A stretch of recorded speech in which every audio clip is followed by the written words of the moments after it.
St. Clair RV Resort in St. Clair, Michigan. This is a Thousand Trails campground.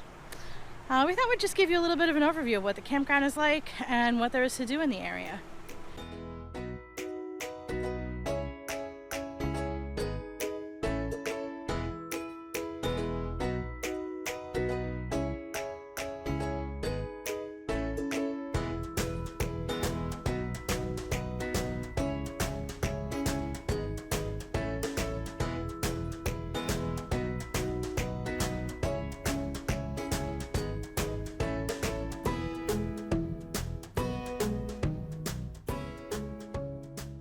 So we did have some issues when we first arrived. Now we had booked our site a couple months ago. This was not a last minute thing. But I'm going to show you the campsite that they wanted to put us in. Remembering that we have a 38-foot fifth wheel and 2 vehicles.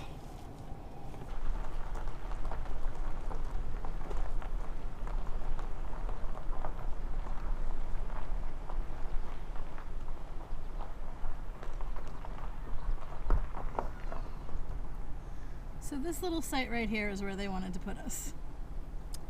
It was a little small for us. Also complicating things was the fact that there was a golf cart parked in it and blocking the utilities. So we told them that that was not cool. Let me show you where they put us instead. So this is where they put us. We are right behind the clubhouse. Not much privacy.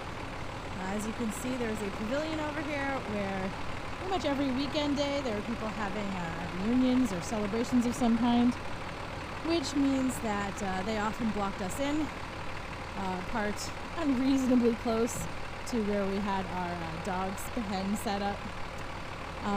We did have multiple people also getting stuck next to us without really any utilities because we were there first.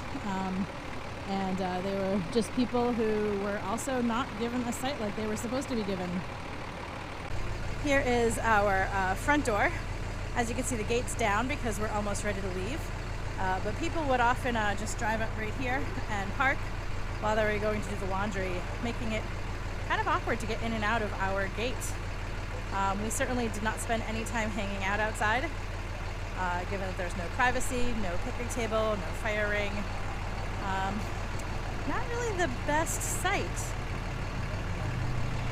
The one benefit to staying right here is that we were close to the amenities. As you can see, there are swings and a playground. Just back over there is a dog park, which was really nice. The only problem with the dog park is that the fence is not in the best shape and there is a pretty big gap where the gate is. So the boys were a little bit nervous that the dogs were going to get out, but it was very easy to just walk them across and give them some exercise. Laundry is $125 to wash and $125 to dry. The pool is pretty nice. There is a shallow area for little kids. And then the big pool itself, it's actually all pretty shallow. Niall can go out pretty far while still touching, even though he's a little shorty. There is also a lot of shade, which is nice. But there is also a lot of highway noise given that we are right next to the highway. So I'm complaining about our site here. However, I do think we might have dodged a bit of a bullet. We have some friends who are staying here, and we've heard other things from other people that have stayed here that the other sites are not really that great. The actual sites. I guess there's a problem right now with some kind of rowdy activity, some overcrowding, and not really a good situation in the rest of the campground with the seasonals. So anyway, we might have been better off over here. It was certainly more convenient in a lot of ways. There is not Wi-Fi throughout the campground. It is only in the clubhouse, and it's fairly slow at that. Duck needs Wi-Fi to work, obviously. I need it for work, and mine needs to be at a pretty high speed so I can do video, I guess conference calls is one way to put it, but teaching on OutSchool, I teach classes live, and I need to have a pretty good connection. I need the speed to be high enough that I can share video, and it's not good here. So despite the Wi-Fi didn't work, but we also had a pretty poor signal overall. Doug's AT&T service was decent. We could stream a bit, so we did get to watch some TV in the evenings, and he was able to work just fine. But it was really not enough for me to be able to work, especially since I'd be sharing it with him. I have Verizon. It was not that great. I could do Facebook sometimes. I could certainly check email and stuff, and message and make phone calls. But it was very slow, and it didn't always work.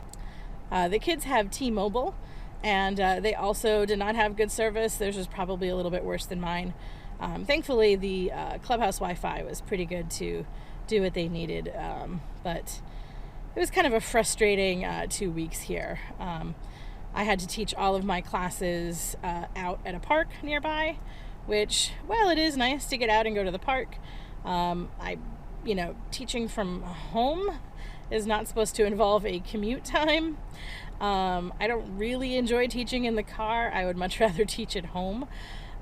So the first week we were here, I had a lot of classes, and it felt just like I was never home. This past week was a little bit better, but still, this is going on 4 weeks that I've had to be teaching from the car, because our previous stop at Genesee Lakes in Ohio also had poor service for me, and I had to go out and teach in Jefferson, in the town, to get a good enough service. So I'm really tired of having to teach from the car. I don't know if our next campground is going to be any better. There were a lot of cool things to do in the area, though. Port Huron is a nice town with some museums, a very interesting riverfront. There's also Lake Huron, which has beaches. There is a rather large beach that we could have gone to, but we went to the Fort Gratiot County Park, which is a smaller beach, and we found that really enjoyable. St. Clair is the town closest to us, and that was also really great. The boys were super excited because the library holds weekly D&D sessions, so they got to do that, which was fun. And the town is just really cute. There's a beautiful waterfront, and the park there was a lot of fun. The littles really enjoyed that. We also got to go up to a little town, I forget the name of it, but there's a swinging bridge. I think it was Crossin'. And that was interesting as well. So I'll show you some video of that.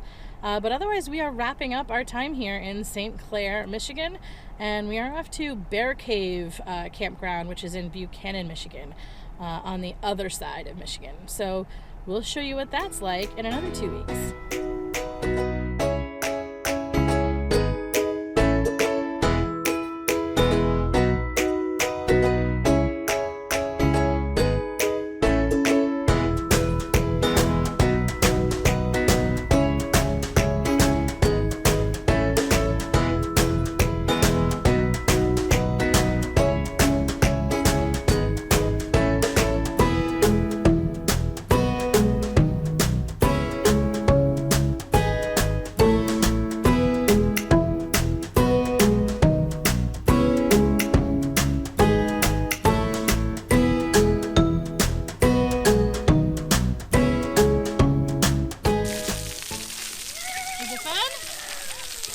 Yeah.